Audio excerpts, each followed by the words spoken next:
Welcome to On the One. I am your host, Corey Wong. Before we get started, this episode is brought to you by DistroKid. DistroKid is who I use to upload my music to Spotify, Apple Music, all the other ones as well. It's what I use. I enjoy doing it. The Striped album, the album that this song is on, is uploaded through DistroKid, and that is how you all hear it. So, check them out if you're the type of person who wants to get your music uploaded to the internet. The world. Go on. Well, yeah, it doesn't extend beyond the world. It's just the world. Oh, I don't know, man. Although maybe you could probably get it out at like the space station or something. Is that your theremin? That's the theremin, dude. You got your DistroKid distributes to the entire universe. If the universe has access to the Earth's internet. How about that? Sure. Anyways, this is Pitar. You may know him as the drummer. He plays in my band, drummer on this track. We have with us horn arranger extraordinaire, trombone player, and also euphonium on this one, That's right? Get it, baby. Double bell euphonium. Oh. He's every chance you can get, you're trying to sneak that sucker in, aren't you? Does the double building come out? Does it come out? Does it produce sound? Yes, Isn't it usually the bigger guy? It's a real thing. It's a real thing. It's actually usable. Do you have it? It does. It is dope. Yeah. It goes. You can go back and forth. Switch You between can them. switch. Oh, I thought it was just there for fun. Like just. The euphonium- just for a Dr. Seuss skit. Yeah, just cause like Yeah. it's the skit thing. No. It's the two bell. There's a button you push and it Yeah, goes it's a valve. between. It's a yeah. Oh, valve. Yeah. Whatever. Double bell euphonium player Michael Nelson. I only use one of is the bells. here. There we go. Oh, come on. That's what I'm going for. He didn't have both those suckers mic'd up. I had to have these cats along because, like Pitar says, this is the drum track of his. I'll let you say it for yourself. Say it for yourself. It's real drums on this one. Yeah. I think this is the proudest drum part I've in my entire musical career thus far. It is. Let me impressive. choose my words correctly here. We got to get away from the some kind of monster references at some point. The sense of control I have in it. Also, Pitar recorded this drum track on Instagram Live. I Remember did. this? Yes. He was on Instagram Live, and I was in there just commenting, saying like, You joined in. Remember? I joined in. You did join in. Yeah, I joined in, and I was 'Cause- giving him notes. On the previous take, it was always. Yeah. That was a thing you programmed, and we on this take we steered away from that. You were give me more of a warmer thing, kind of building up but less Yeah. busy. Anyways, he recorded this at his house in Nashville, and I was watching via Instagram Live, and he sent me the tracks, and they're here. And Michael Nelson, I mean, this horn arrangement is insane. I agree with you. This is yeah. insane. How many horns on this are total? Well, let's see. There's the double bell euphonium. Yeah, that still just counts as one, man. You're not getting two on that. there's the flugelhorn euphonium section, so that's 4. There's the 4 bones. There's the 4 trumpets. How are we gonna do this live? How are we gonna do this live? Yeah, how you screwed that's your yourself on problem. this. That's That's your a problem to Michael figure problem. out. 4 saxes and 5 woodwind. Yeah.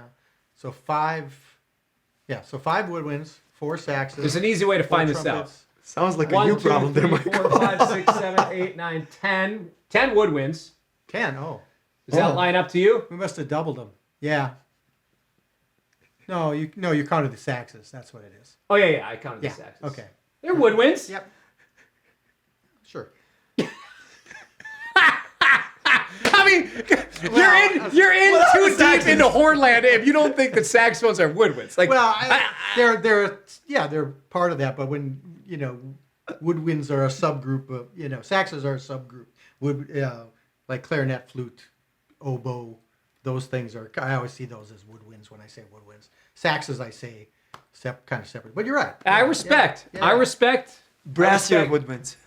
I mean, if you break it down to just brass and woodwinds, Yes. saxes are Yes. saxes are woodwinds. Okay, so we had 10 woodwind family instruments.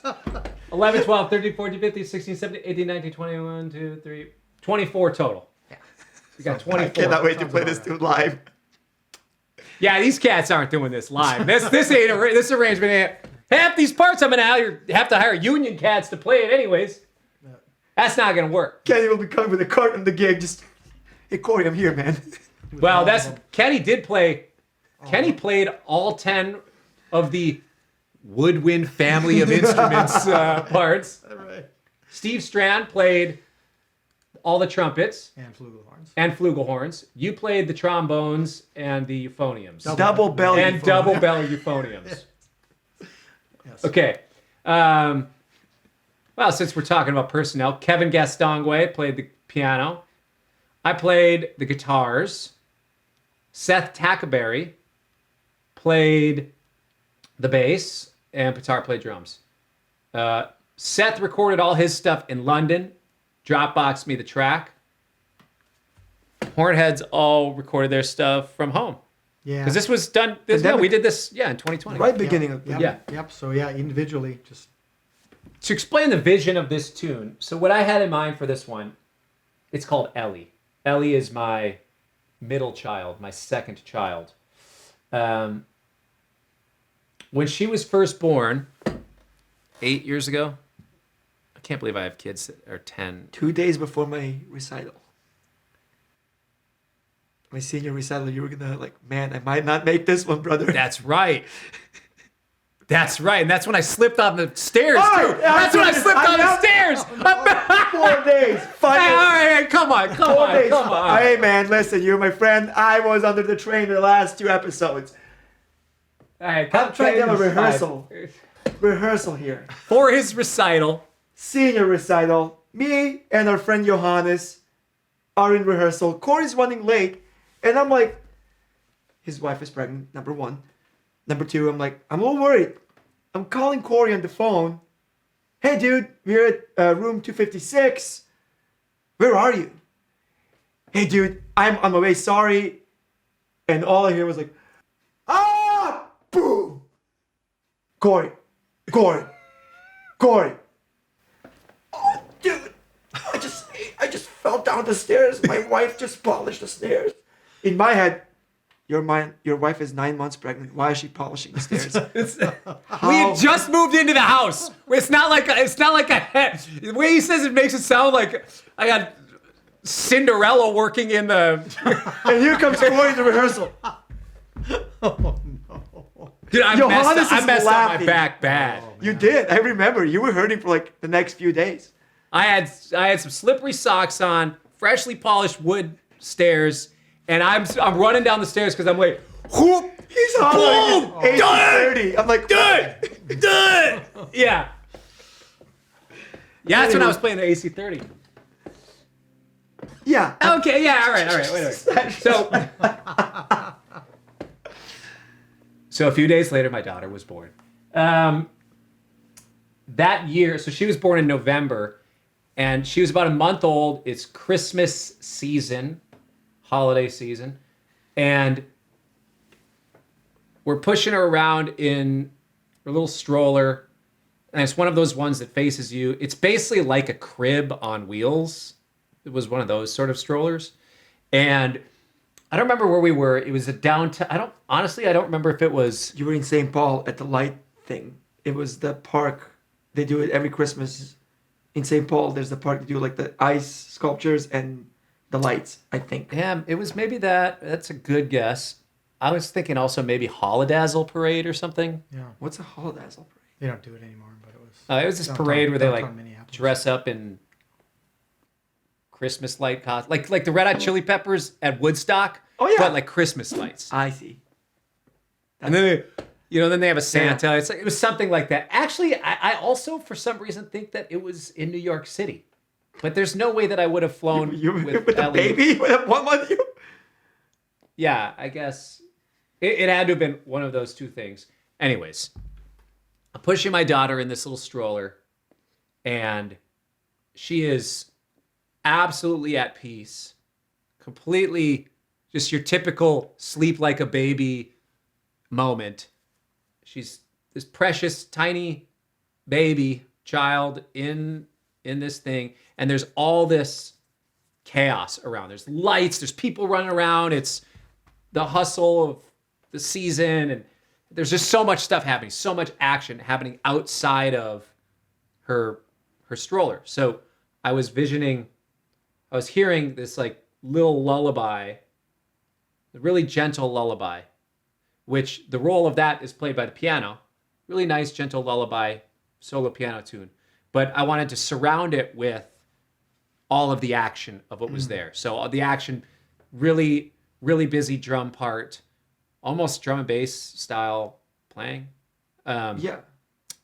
Busy guitar, like a synth guitar thing that we'll get into here, which actually I can't create that live either anymore. Well, there we go. Effects. Yeah, I don't have that piece of gear anymore. And it never worked live. We tried to do it once live with the Axe Effects. Yeah, the sample on the SPDSX, and it would trigger and have to play with the click. Yeah.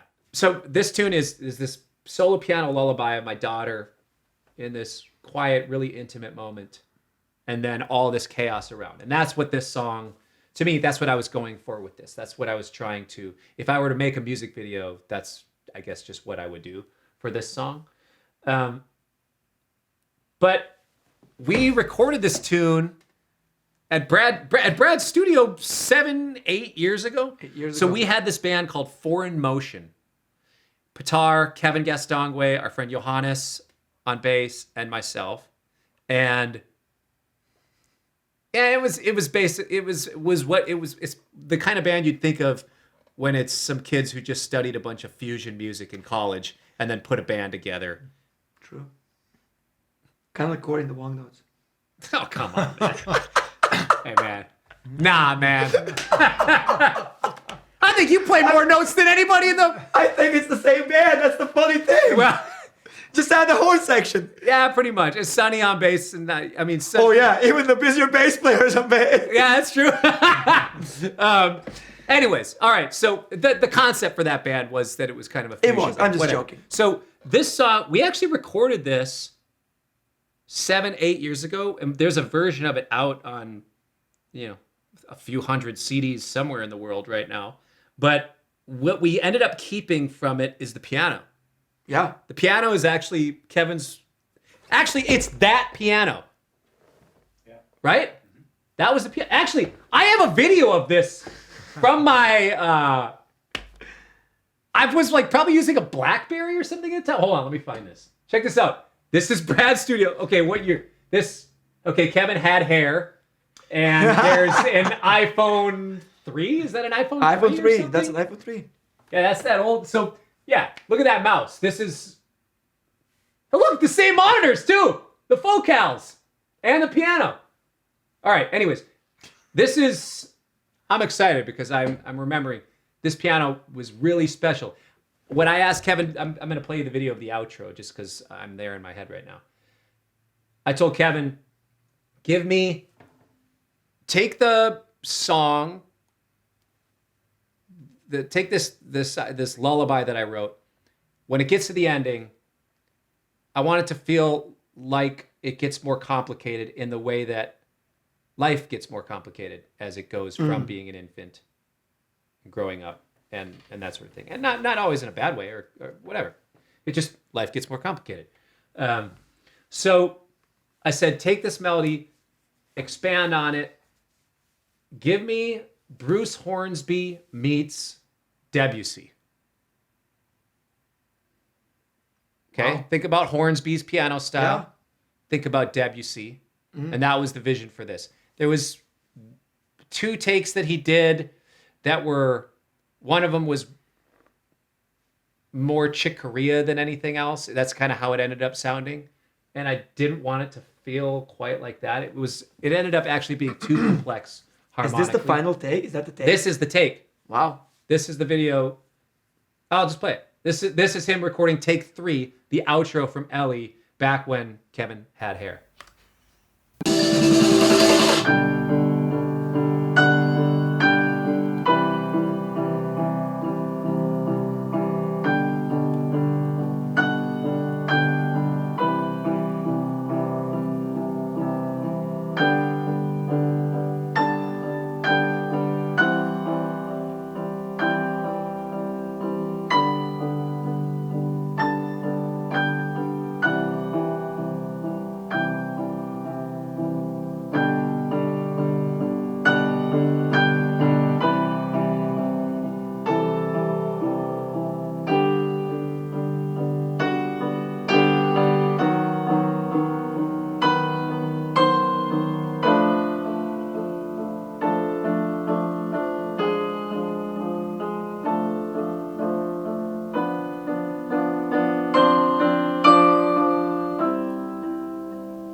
sitting in that moment. Taking it in. Come on. That's awesome. I got to give it up for KG. I got to give it up for KG. He crushed that. He crushed that. He crushed that. Delete that footage, but he crushed that. Don't tell him. No, it's I'm kidding. It's there's a reason why that's the only thing from the original recording that. Well, actually, no. I think my guitars are actually from the original. Is this piano solo? The other solo too in the tune? Is The that piano one? solo, yeah, 'Cause all of that's it. a killer There's only piano one that solo, bone too. I have to pick with Kevin on that one. No. Well, just his time. He doesn't like the way he phrased the beginning of. The beginning of this, right at the when we hit the halftime, it's just We'll play it. Well, you know what? Let's dive right into it. Let's let Pitar built up Kevin enough. Why not tear him down now with a little critique? Because that's what friends do. we call each other on our own. Mistakes. Okay, so I think after that session, I just bounced it down to a 2 mix of the piano. Is it this spot? Right after.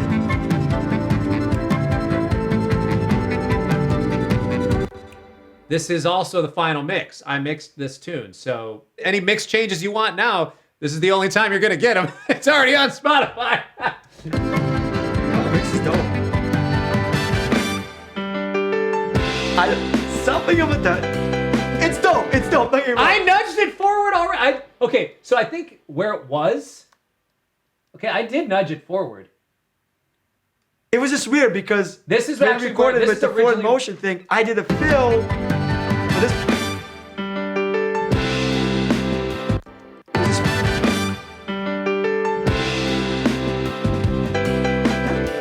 It's fine. It's laid back a little bit. Yeah. I think I moved it 30 milliseconds forward just for Pitar to stop complaining about it. I was not even complaining. Oh man, I'm not sure about that one, but that was it. It was just 2 times. I said, "Man, are you sure?" And I'll tell you what, anytime Pitar gives me the "Are you sure?" with that voice, that tone, I'll listen. And you did not. It was just a weird, like, Yeah. If you listen to the previous record, it was more of a. There was more of an intent, like, Do I busy have thing the going previous record? on. Oh Or man, in motion. you probably don't. We don't even have our own CDs anymore. We have it on YouTube. I think I got it.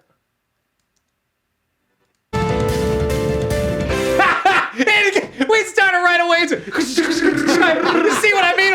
A bunch of kids fresh out of college trying to get Although, the in my defense, I played it you were like, immediately. bro. Oh.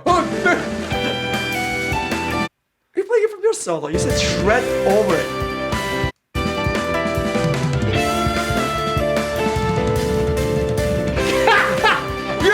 You even more than Phil in the original.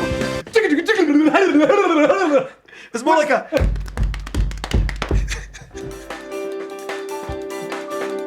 Oh yeah, Johannes. Oh is my solo. lord, that is tight. Johannes. Here we go. Where's the piano solo? Go back. So there's a ticket. Yeah, all right. Oh yeah. So we did that different drum thing here. Let's check out this piano solo.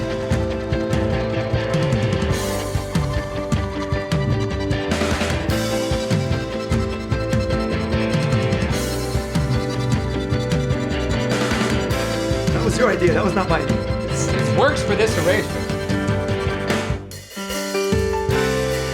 Because there was a fill. I don't know. It was just. And we chose to be silent, so the piano fill kind of just feels a little weird. That's what I'm saying. We went for that Arnov vibe at the beginning of this solo, though, with those hats. Yeah, dude.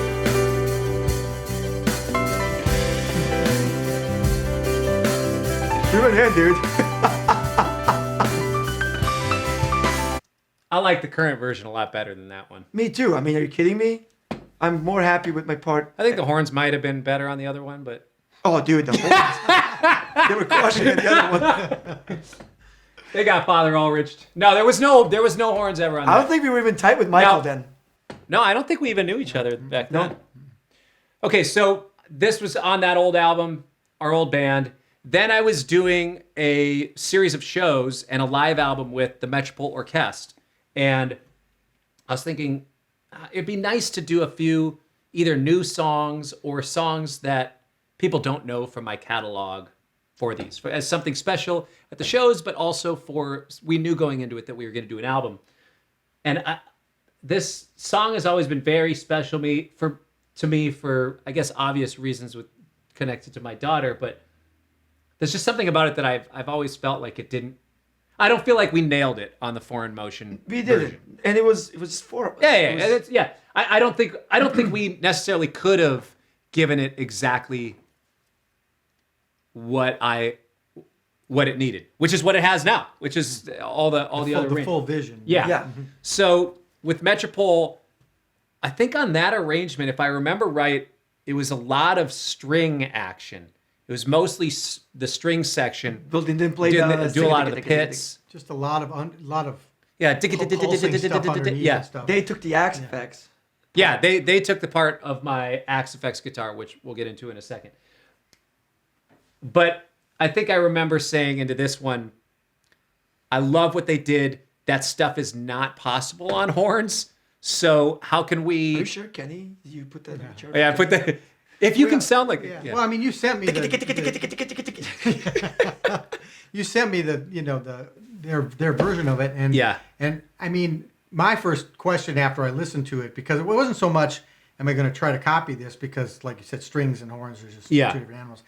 It was, do you want me to bring in other melodic elements, answers, counterlines, that kind of thing, or are we trying to stay, because that's the thing they didn't really do in Metropole. They really kind of stayed with that a simpler version of that, and having the piano and of course the guitar later being the focus and the line, and nothing playing off of it. And so when I listen to it, I'm going, I'm hearing all this stuff, but I don't know if that's what you want. Yeah. And once I said, well, I'm hearing this stuff, he said, yeah, go ahead. Yeah. Then it was like, oh, okay, then I'm ready. I'm ready to go, because there was so many.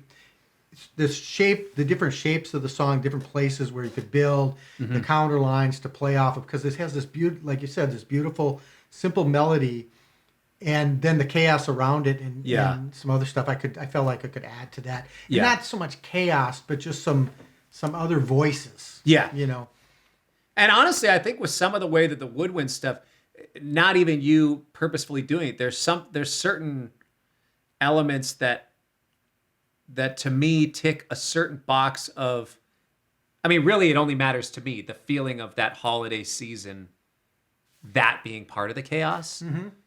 And this, we didn't even talk about this going into it. It just kind of happened. But I feel like some of the woodwind stuff gets a little bit, some of those arrangements, they have certain, I think there's a playfulness. Yeah, there's a playfulness to the piccolo and the flute, especially, and the clarinets. That breakdown section. Yeah. Yeah. It does take it to a completely to the journey where the tune needs to be. Delete this footage. Michael crushed it. Seriously, no. I think that might be one of your best horn arranging. I was so excited to send this to you. Yeah. I remember getting the email. I think as I thought of my drumming, I also thought about your horn arranging. It's just, I've never heard you do something like that, and it was just so incredible. Like, oh my God, especially like the woodwinds and the movement on that tom section, the boop, boop, boop, boop, boop, boop, boop, boop, boop. It was just, man, it just gelled so well. It really helped glue all of it together. But yeah. Hey, come on, it's all right. You got it. Can't have gone in after. You know how we roll, man. But I think, and also part of what allowed this arrangement to work in a different way than what we normally do, because normally we're recording live in the room together, and like we're saying, with this many players, knowing that the freedom in what we needed to capture, get the best recording we can. We'll figure out the live thing later. Yeah. We still haven't played this song live. That's a Michael problem. We've never played this song. Actually, we played this with Foreign Motion once at the Ice House. And the festival. And you know what? I think it is the first YouTube video I ever uploaded. It is. I think Ellie... Don't pull it up. There's no need to pull it up. Is it well into the hundreds now? Don't pull it up. Nah, I mean, people... Oh, dude, actually, I was sick Phil there. You do have a great fill in that. I didn't land on 4. I landed on 1, but it was great. Yeah. Definitely a lot of questionable shredding in that video. He stumbled his way into success out of that I think hill. Corey was a few pounds heavier, and in his leather jacket, he was going for that Bono meets. Bono? Like, you were like, I mean, dude, you were going for that leather jacket, heavy look, full on LA, rock and roll.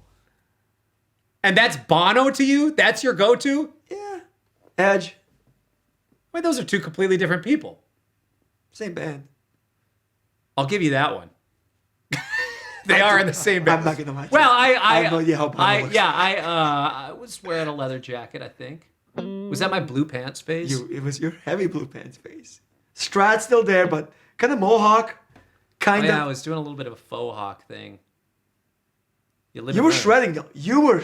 There's another song. We're just going. Yeah, it's fine. I was Flea. I was blazing. That was one of back your then, sickest tones and solos on that one. On Flea. I was a lead guitar guy at one point. I know that. Yeah. You have That- many, and also, you have many phases. Kevin, I love you, but the way you set up on that day. Yeah, this dude. There's 4 of us. The stage is what? How big is the Ice House stage? You think? 15 by 15. 15 by 15. That's yeah. This idiot. Drums are 8 by 8. So Yeah. The drums are. Usually, your keyboard, right? That's You do a stack. do a This dude stack. comes in with the flying V. puts the Rhodes and puts his 80 and the Yamaha S90. You know that keyboard that's like. Yeah. and Johannes is behind him in a full stack, just Yeah, Johannes is in this clay. It's a 200 And cap Kevin's in club, the middle- and he's he's in the got middle of the that stage. 810. I'm like, trying to but go it Zamino is- on us Yeah. with 2 keyboards. It's like stack them, bro. I mean, Love the guy, but we learned our best. yeah, Yeah. it's great. A lot of history between us, a lot of friendship, a lot of As you history. can tell. But with this, it opened us the possibilities for us to be able to do whatever we want and not worry about doing it live in the room. So Yeah. I mean, I just literally didn't have to think about yeah. what I was writing. Anytime I hit your section, I could do woodwinds here, and it doesn't matter that the trumpets and the flugelhorns are playing at the same time, or whatever. It's Yeah. just like, Yeah, don't worry about horn switches, just do them both. yeah. All right, so let's take a look at the session. So what I have, you can see there's the drums first, then there's, I guess, this little swell track that I added somewhere. Tara, I'm sorry, bro. I triggered your kick, your snare, and your toms on this one. I think you triggered my kick, snare, and toms on everything. I think Isn't there a Corey Wong? you get triggered so easily, man. I don't know. I do get triggered so easily. It's just, but Dude. as I remember, there's a cool and then I gotta put the trigger warning in front of this video for the drums. warning, like the Pitar will get triggered. warning.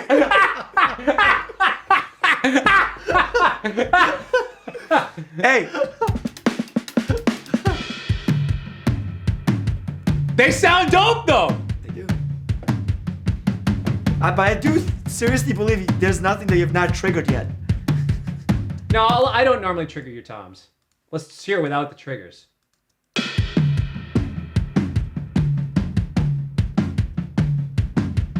That's the Yamaha recording custom sounds. Just gives it a little what. I think also at the time, this was right at the early Beginning. pandemic. You're trying to figure out how to Yes. mic your drums. Still on the Yamaha, so yeah. So And I actually was using I was not the Electro Voice, the and EVs sound great now. What Yeah. are those mics? the PL35s. They were like the cheapo version of the ND44s. The ND44s are what we're using now. What we're using Those now. are dope. They're amazing. Enter the Electro Voice ad. I mean, that's fine, but really. Yeah, that's tight. It's just a parallel, guys, except on the snare hand, There's what? it's a parallel. And on the snare hand, occasionally I don't go, Seriously. yeah, but sometimes I don't do the diddle on my right hand or your left hand, so. Just like, so, For a second, it sounded like ah. Yeah, it's not. How did that? Well, just the rhythm, the way that it is. So you have a paradiddle. What I did. So I'm constantly doing the paradiddle on my left hand, and I'm occasionally. So did you delete that diddle on the? The diddle got deleted. He's one of us. He's now trying to sneak in all of some kind of monster. Give him the shirt. Order him the I shirt. don't have a shirt. I'm trying to earn my shirt. Hey, He's one of us. I'll tell you what. So I'm talking about my leather jacket and stuff. I think 5 years from now, you're gonna look back and regret those pants. 5 years. 5 minutes. I'm gonna go back. It's looking like. No, those pants. Come here. I think those pants are cool. Those pants are cool. No, the pants are cool, but they are cool. No. 2017 through 2022, Five. maybe. I'll give you 2022. 5. They actually look like. You know what? They kind of remind me of what Marty McFly was These are wearing in the sweatpants, future. by the way. Yeah, I know. They look comfy, They're super comfortable. but they look like those futuristic. Don't worry, Marty those McFly. Lululemons are gonna go out. Give it. I mean, this is just a plain, Give it 10 years. Yeah, I'll be like, oh my god, they're gonna go back to the good old baggy pants. It's a generational. We're already there, dude. Cyclical. You're not. All right. Anyways, Go on. I had to get back. He was coming at my apparel. That's the drums. Enough said. I mean, how deep into this video have you hardly heard any music? It's just us. You didn't get to the Teen Town hi-hat yet. Teen Town hi-hat. Ooh. If you want to know the way into my soul, it's the Teen Town hi-hat. To the bass solo. Help you get there. My hand hurt it for like 2 days. Here we go.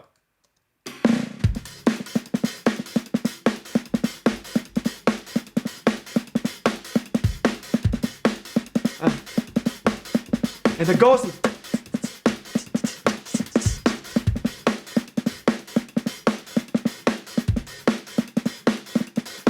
We're gonna roll through it.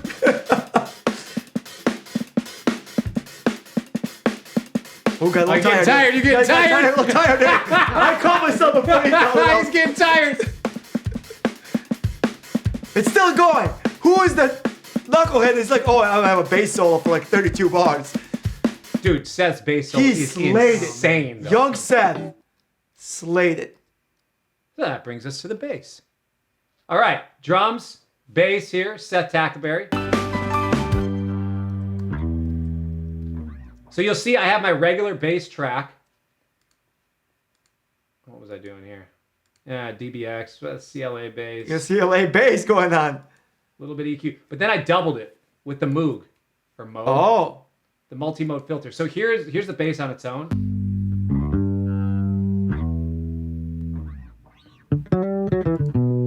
Here's Put on with the Moog. that's the Moog one. Oh. It just added a little bit of a different wideness. Oh, yeah.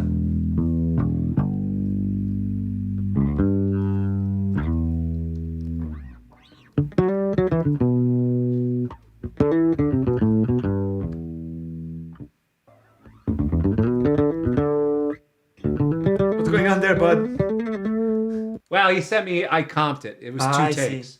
It was two different takes, and I took. Well, you can see I took the first half of one take and the second half of another, and I maybe nudged some stuff. He did a cool thing.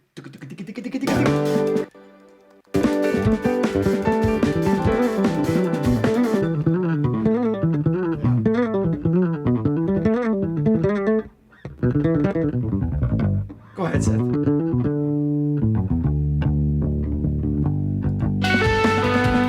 Inside. That one. He's putting the thunderstruck on it. Thunder. That's the thunderstruck move. That it's like open it.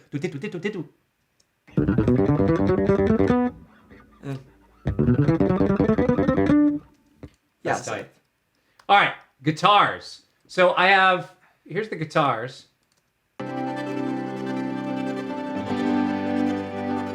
Again, not trying to recreate have to worry about doing it live in the room. So I have this synth guitar, which these guitars are all me, I guess 7 years ago or something. So I was playing through an Axe Effects at the time. I've since sold it. I tried to do this thing live. I couldn't get it. It's something that what I had to do is I recorded it on its own just to a click because the effect starts whenever it wants to. I'm sure I could do some sort of MIDI sync, time code sync, something. Yeah, something you can trigger it, But I couldn't get it to work. But the effect is amazing. Click. Yeah. So you can kind of hear the guitar faintly in the background. It's at like a 98% mix of the effect.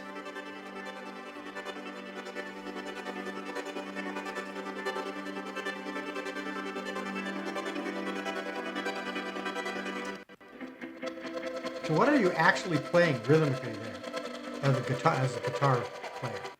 I think, can you hand me my guitar? I don't think he's playing. I think he's just hitting one note. And the effect's doing I think I was doing something along the lines of, Because I didn't. Yeah, know, don't be too careful. I did not know that was guitar. yeah, Like, it's guitar me thing. just going something like, Yeah. Oh, wow.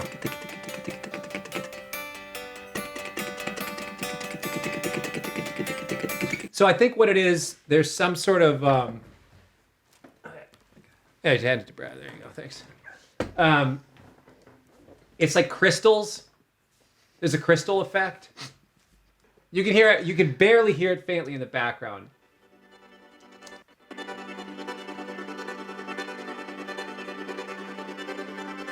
And what it does, it's like a delay and this crystals thing where it shifts it up an octave and then it delays it and it's kind of, yeah, it's cool. Yeah. And then I also have a little guitar that's doing just an arpeggio part. Actually, here, I'm going to do it this way. Little arpeggio guitar part. I think it's just this exact part. Oh, just that's played it. into that Okay. patch. Wow. Then I have this other rhythm guitar.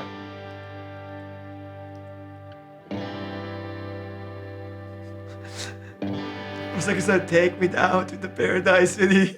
Oh man. Is that what you hear? A little bit. Yeah, You hear that? Yeah, because I used to guess. play that on the PlayStation constantly. It was what? You listened to GNR on PlayStation? There was a game called Paradise City, and Oh, okay. and they used that. Claim. Yeah. Oh, then the little trem guitar.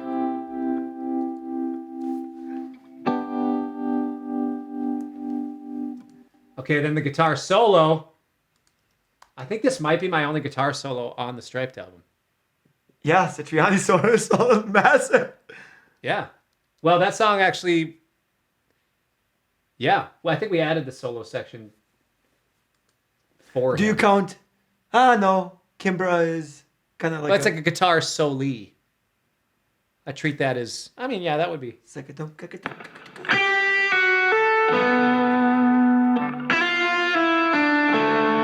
Is this 2013? Or did you re-record it? This is the old guitar. You're like, This is the old guitar.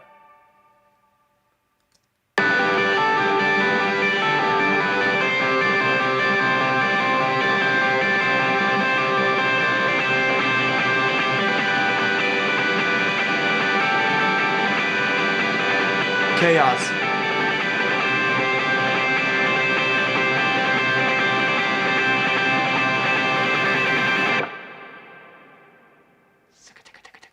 There's your edge. Yeah, That's your edge vibe. yeah. I'll put some names on some streets with that. All right, then maybe there's this, looks like there's a second guitar synth.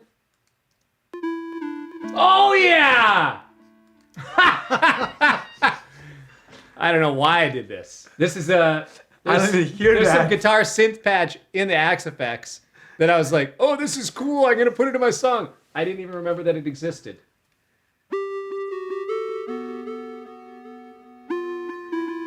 Sounds like Galaga or something. Yeah.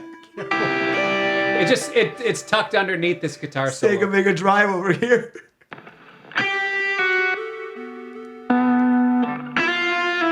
I mean, it works. I've never heard that. It's what gives it that woo. Yeah, that's dope. Yeah, it's cool. Another patch that's just really hard to control live. It's kind of unpredictable. Control. Guitarist trying to force another song. You were just doing it. I mean, you were talking. I said the word control. It's not like I know It's that how you said the word. It's how you said it. I need to watch Something- that thing again just to, a couple more times just so I can. It's how you said it. It's not that you said the word. It's just it's something you have to control. That's how you said it. You said it like Okay, so Lars Ulrich has this line where he says, "The sense of control you have over me." It's so. Why are we doing this again? We're talking about Metallica again. Piano recorded on that piano.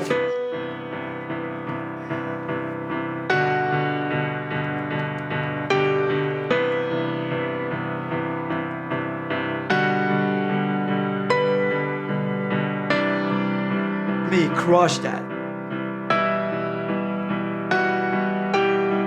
His touch. And yeah, I mean, Kevin killed this. This is basically how I play the piano. Not this well, but what I mean by that is I am a quarter note comping and right hand octave piano player. You can hear it in the way that I play Today I'm Gonna Get Myself a Real Job. You can hear it in the way that I play on the song Overcome on Trail Songs. And Bum bum bum bum. Is that you too? On the boardwalk? bump, yeah. Yeah. It's an octave thing. Yep. It's how I write songs on the piano. It's just my like triadic and triads and then just octaves. But I think Kevin had another idea in mind, but I had the vision for this. But he played it way better than what I could have done. All right. Let's get into the real secret sauce of this tune, the horn arrangement. Lunch break? I'm serious. This is beautiful. Check this out. I mean, it's the best. Flugels, dude. And A double bell euphonium. Oh, come on. Oh, come on. And all right. Next. high D. Okay, hold on. Solo that sucker. Solo. I got a high D on the double bell euphonium. Solo that sucker. Okay. I want to hear the double bell I got another euphonium. octave on that. I can do another octave. Let's solo that. Okay, here's the euphonium. Here's what it sounds like.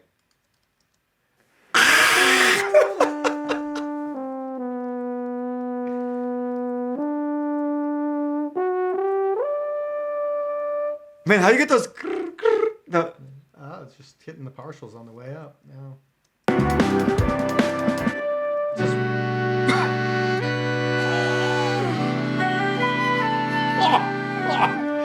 That is so nasty, Michael. Right here.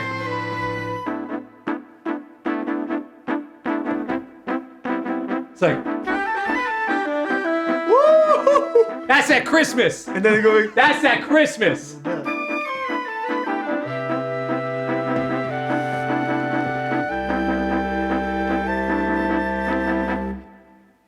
All right, let's get this score up. Let's move this spot with the toms. I call it the toms section. What is it, a B? It's like a C, I guess. No. Let's get this score up. That's so sick. yeah, I wanted it to have a complete, a constant eighth note. Yeah. Because of the rhythm and stuff. Yes. But staccato, and so basically the bass clarinet and the flutes and clarinets play off of each other on this. Yeah. You know, just to keep it always moving forward like that. I love it. Let's get this with the score. Oh my God.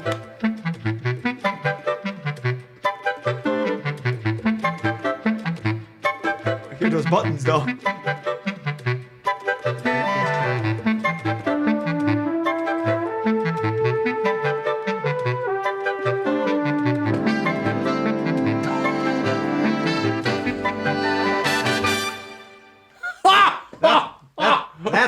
That's a bill.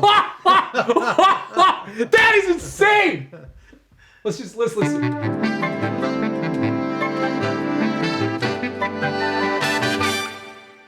Strand going high. And that sets up the piano break, right? Sets up the piano solo. Right.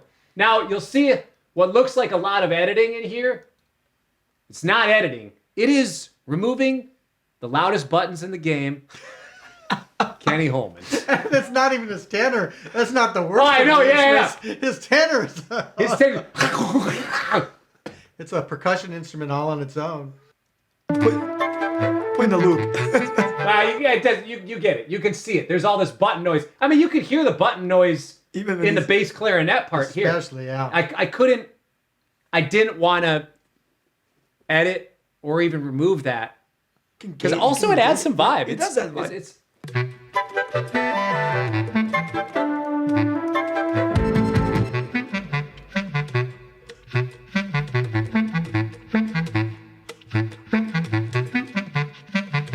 so you can hear him closing the keys. Yeah. Ready for the notes. It's really... Yeah. It's cool. It's real. I mean, that's really what's going on. I mean... Don't got that, do you, Native Instruments? Hey, I like you, Native Instruments. I use your stuff. I think you're great. But you cannot replicate that. The horn arrangement that follows the guitar solo.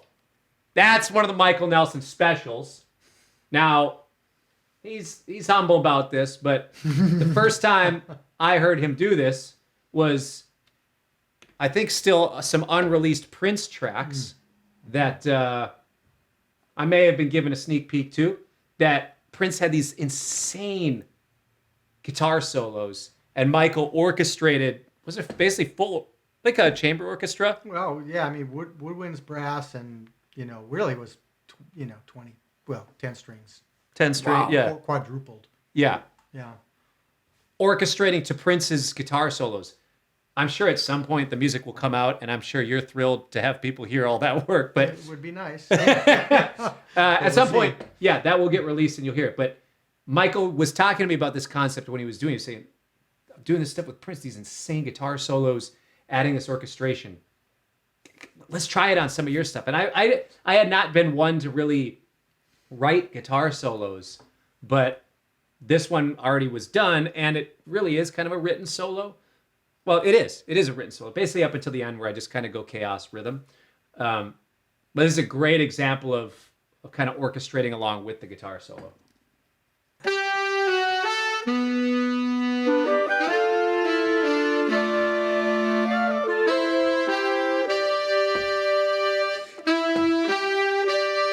Bar 136.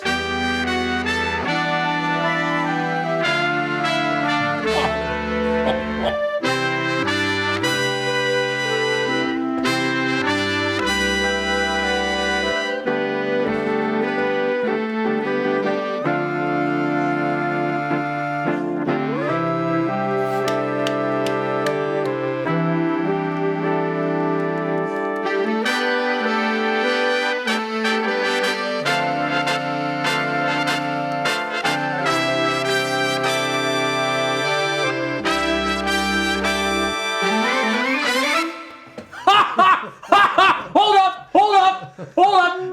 Let me get that line.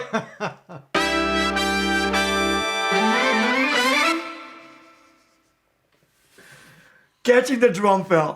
Classic Michael. That's another classic Michael Nelson. He always asks, hey, are these the final rhythm section takes? And I know where he's going because he's going to catch things. It actually ends up making us as a band sound more brilliant than we are because it makes it sound like, oh, we got the horn hits. Like it makes it sound like we were playing along with the written thing. Right. Well, I mean, it's like there's working with Michael Bland or Pitar. I mean, really great drummers play more musically, and so these drum fills are really not just okay. Here's the next thing. Yeah. They're rhythmical and all the nuances throughout. I just love that as a horn writer. Yeah. It's just like, it's just candy. It's like, oh man. Yeah. And I have to be careful sometimes not to overdo it. Yeah. You know, but that's one of those things, you know, with Prince stuff too. I did that all the time because Michael was so creative with his setups. Yeah. And, you know, again, Prince would use some of it wouldn't. And you have to be careful with that. And with Prince, I didn't have as direct of a line. I'd do my stuff and I'd send it to him and he'd do what he'd want. With you, I can, you know, we go back. We can fine tune it. Yeah. You know, we can, well, that's cool, but I don't want that there, you know. Yeah, you can see this chart is Ellie V4B. B. Version 4. That's exactly. B. Not version 5. Yeah. I don't remember, you know. I think it's probably like it was. I remember us trying to figure out, especially with this, are we playing the same card 2 times by Right. doing it again at the end? And to me, I'm always looking out not to do that, but somehow So this dope. is just so So dope, you here's have the to one do at it the again. end. it has 2 really great builds with stops. Yeah. Too, and Yeah. it kind of, and the second one is really bigger. Yeah, And yeah. I think that was what made it work. It was a little longer. I just want to hear the rest of this horn arrangement on its own and look at the score because that's fun. Let's get into this. Ooh, yeah, this is okay. This is the final verse. Last verse. Let's get into this. So. It's the flugelhorns and Double bell euphonium, bro!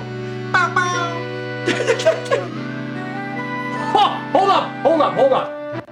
Can he hold the way that he hear you? Yeah, there's some really nice phrasings in the sax. The way that falls into that is insane. And there's one later that's delayed by a beat too. That's really.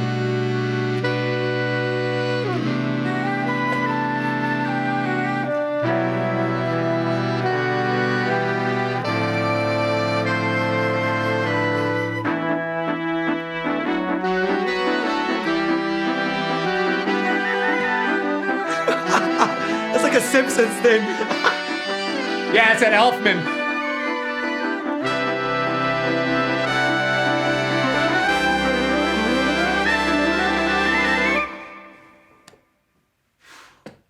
I mean, I good wanna luck. go back to the score. Go back to the score. Go back to the score because I just want to now look at the bottom lines. The flugelhorn euphonium, the kind of Double bell euphonium, sir. the double bell euphonium. The shifting between the lower note, it's actually the second flugel and the euphonium, are shifting kind of in an odd place. I spent hours. I'm not sure why it had to be a certain way, but and it's in the mix. I don't know if you ever noticed, but there was something that I needed it to keep shifting like that and changing. And I literally kept changing. Oh, I'll do it an eighth note earlier. No, later. Oh, it's this group of 3, this group, and I don't know what it was. And finally, I got it. I said, well, "That's it," but I don't know why. Yeah. But like I said, it's those little things in music, I think, that bring something to the whole picture that you wouldn't necessarily know are there. Yeah. And you've mentioned a whole bunch of other things, even like the noise of the bass clarinet. Or Yeah. whatever. There's when you play with real musicians and you play music like this, all those little things are important. And they all play a part in the big picture, even if you can't single them out in the full thing. So anyway, but that I swear I spend as much time on that as anything, and I look back at it and I go, yeah, it just needed to be that, and that happens twice, and it's the same thing. It was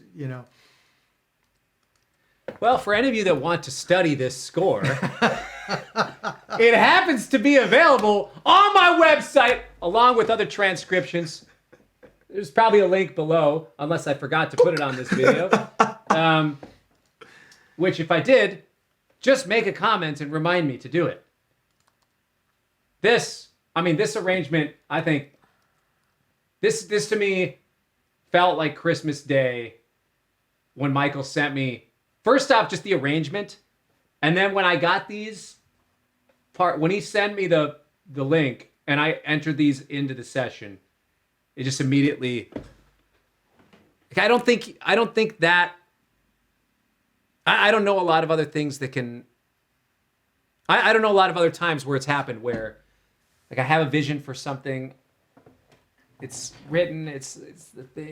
We've explored this idea, but how can I get this thing to the finish line? I hear something in my head, but I don't know how to get it.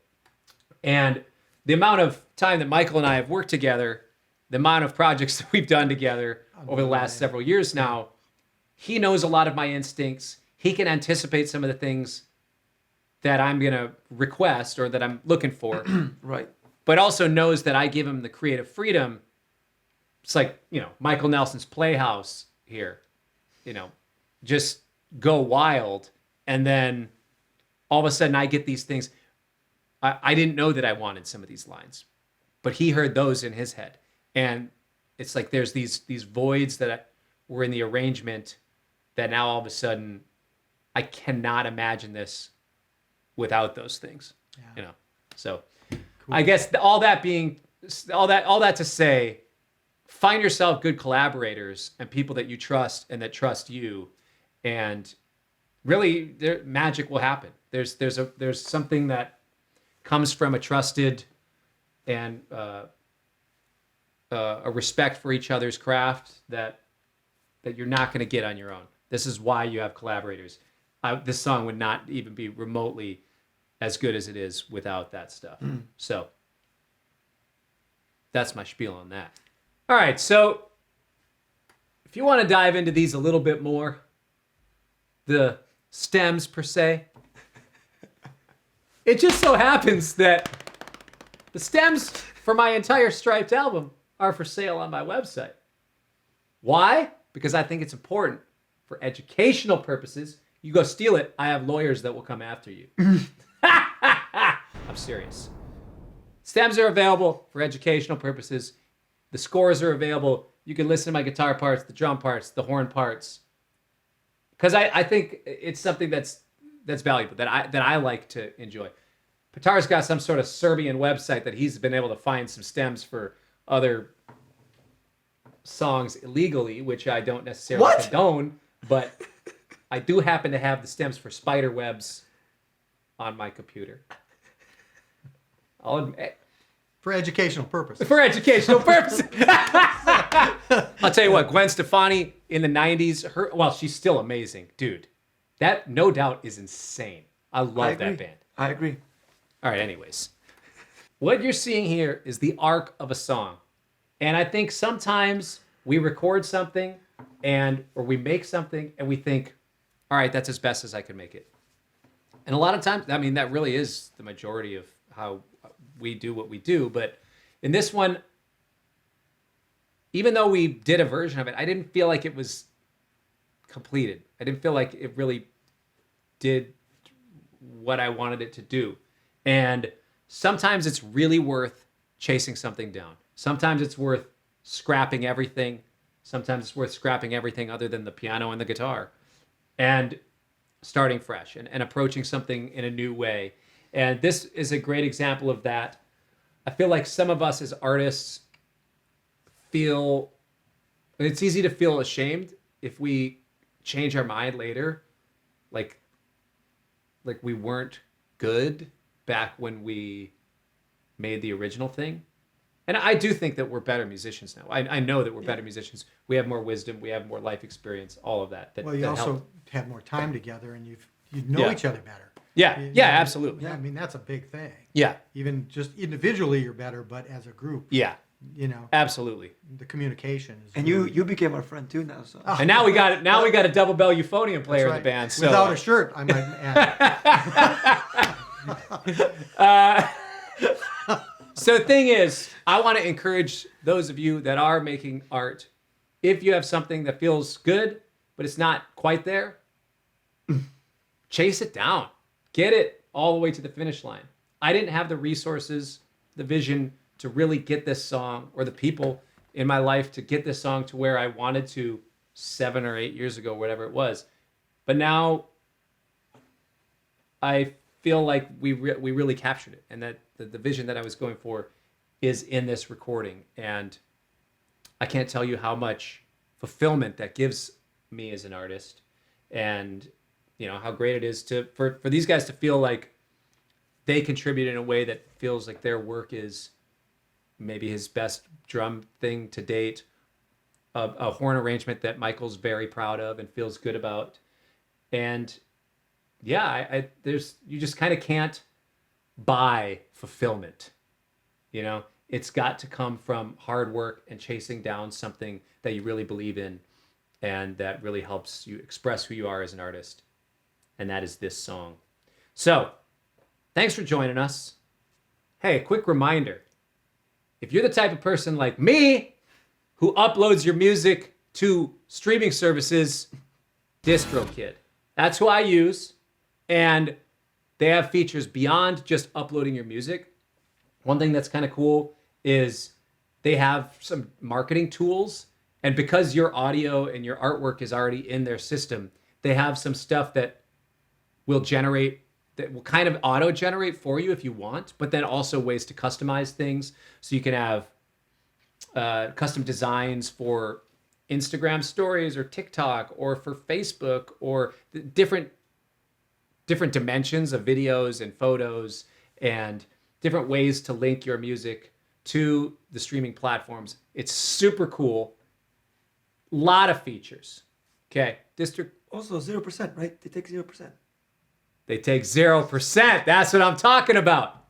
Some of these other distributors out there taking 9% of sales. Oh my. 15% Oh of my. sales.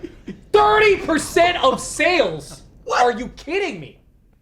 You as an artist, if you're independent like myself, you want all that stuff coming to you. DistroKid brings more than that to the table. They take 0%. There's one annual fee. They got teams. You can pay out your band their allotments. They have the marketing tools. This thing is dope. And I wouldn't just say that. I mean it. I use it. We'll see you next time. Peace.